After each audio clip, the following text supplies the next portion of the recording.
একদম রসে ভরা টইটম্বুর, সেই সাথে খেতে খুবই সুস্বাদু এই সুজির পিঠাটা আমি কিভাবে বানিয়েছি সেটাই আপনাদের সঙ্গে আজকে শেয়ার করব। তো হ্যালো এভরিওয়ান, আসসালামু আলাইকুম। কি অবস্থা সবার, কেমন আছেন? আশা করি সবাই ভালো আছেন। তো চলেন শুরু করা যাক। তো এখানে আমি রুম টেম্পারেচারে থাকা মাঝারি সাইজের 2টা ডিম নিয়ে নিয়েছি, সেই সাথে কিছুটা চিনি আর সামান্য পরিমাণে লবণ দিয়ে খুব সুন্দরভাবে ডিম আর চিনিটাকে ফেটিয়ে নিচ্ছি। এখানে চিনিটা কিন্তু আমি আমার স্বাদ মতো নিয়েছি, আমি খুব বেশি চিনি খাই না, এজন্য অল্প পরিমাণে চিনি দিয়েছি। আর এখানে ভ্যানিলা এসেন্স দিয়ে দিচ্ছি যাতে করে ডিমের গন্ধটা না বের হয়। বাসায় যদি ভ্যানিলা এসেন্স না থাকে তাহলে এটার পরিবর্তে কিন্তু এলাচও ব্যবহার করা যেতে পারে।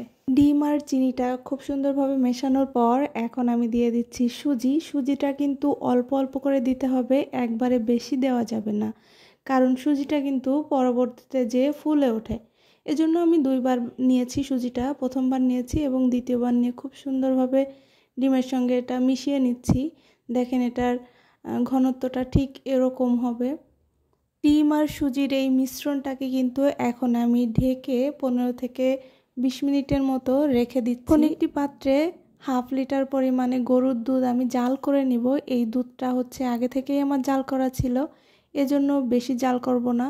আর দুধটা যেহেতু ঘন ছিল যার কারণে এর ভিতরে আমি সামান্য পরিমাণে পানি দিয়েছি আর কিছু মশলা দিয়েছি। এগুলা দিয়ে এরকম বলক আসা পর্যন্ত অপেক্ষা করব। বলকটা আসার পর আমি এখানে পরিমাণ মতো চিনি দিয়ে দিব। তো এটা আপনারা আপনাদের স্বাদ মতো নেবেন, আমিও আমার স্বাদ মতো নিয়েছি। আর যদি মিষ্টিতে আপনারা লবণ ব্যবহার করতে চান তাহলে করতে পারেন, আমিও একটু করেছি, সামান্য পরিমাণে 1 চিমটি পরিমাণে লবণ দিয়েছি।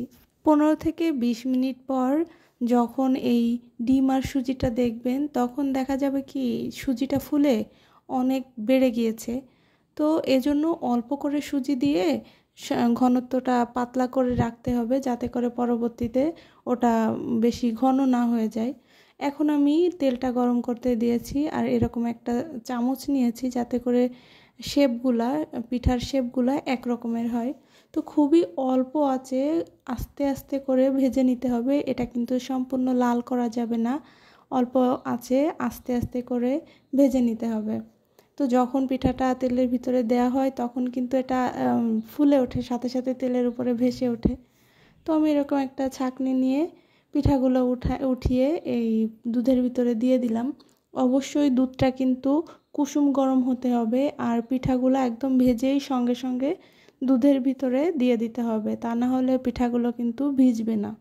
পিঠাগুলো আমি বিকালে বানিয়েছিলাম এবং পরের দিন সকালে আপনাদের সাথে সার্ভ করে শেয়ার করছি। পিঠাগুলো 1 থেকে 1.5 ঘন্টা পরেও খাওয়া যাবে, কিন্তু আপনি যত বেশি সময় রাখবেন তত আপনার পিঠাগুলো ফুলে উঠবে এবং খুব সুন্দরভাবে ভিজবে। আমিও কিন্তু এই পিঠাটা এর আগে কখনোই বানাই নাই, এই ফার্স্ট আমি এটা ট্রাই করছি এবং সেটাই আপনাদের সঙ্গে শেয়ার করছি। আলহামদুলিল্লাহ বেশ ভালো হয়েছিল, আমার ছেলে তো মাশাআল্লাহ খুব সুন্দরভাবে খেয়ে নিয়েছে। এই পিঠাটা আসলে অসম্ভব রকমের সুন্দর এবং খেতে কিন্তু দারুণ মজা, খেয়ে দিলে একদম মিলিয়ে যাবে, একটুও দানা বাঁধবে না। ভিডিওটি কেমন লেগেছে অবশ্যই কিন্তু আমাকে জানাতে ভুলবেন না। আর ভিডিওটি যদি ভালো লাগে তাহলে অবশ্যই আমার সাথে থাকবেন। তো আজকে এ পর্যন্তই, সবাই ভালো থাকবেন, আল্লাহ হাফেজ।